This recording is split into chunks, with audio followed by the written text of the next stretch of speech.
The Paluxy River in Glen Rose, Texas.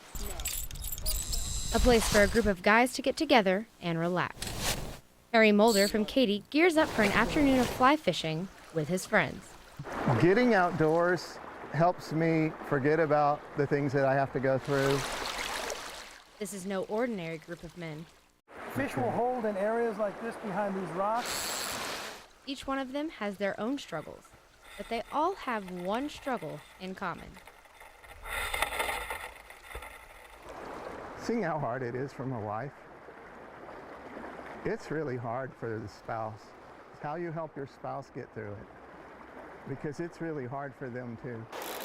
They have all been diagnosed with cancer. 13 men are coming together this weekend for a fly fishing retreat. They call it Real Recovery. Tom Misfelt is a volunteer who has come back to help after other men helped him. Many of these men, the disease is so bad they'll give up on their life. And we try to encourage them to get back in the river of life and go on. The retreat is designed to help men who have cancer learn to cope with their disease. Psychologist Martin Deschner leads the group. Welcome to the Real Recovery Retreat. He says the men feel more comfortable talking with each other when they have someone to open up to who actually understands.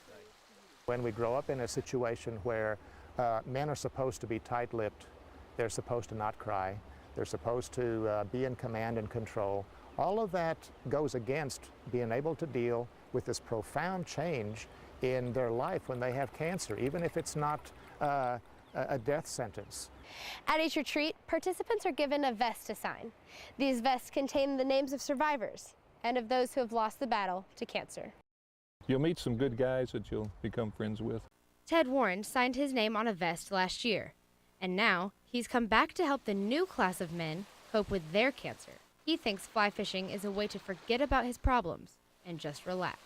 I felt like a burden had been lifted off my shoulders. The doctors gave Warren 5 years to live. He says that the retreat made him focus less on the negatives and more on the life he still has ahead of him. I try to have experiences with my family that'll leave memories, good memories for them about their grandfather. Go back to cast and recast. Harry Mulder hopes that his experiences this weekend gives him a better outlook too. I think it'll take the edge off of it a little bit, and I think I'll be able to handle it a little better. The men have hopes way beyond catching fish. They strive to reel in hope and recovery. Thanks so much. I appreciate the help. One retreat at a time. In Glen Rose, Ashley Claster, Channel 8 News.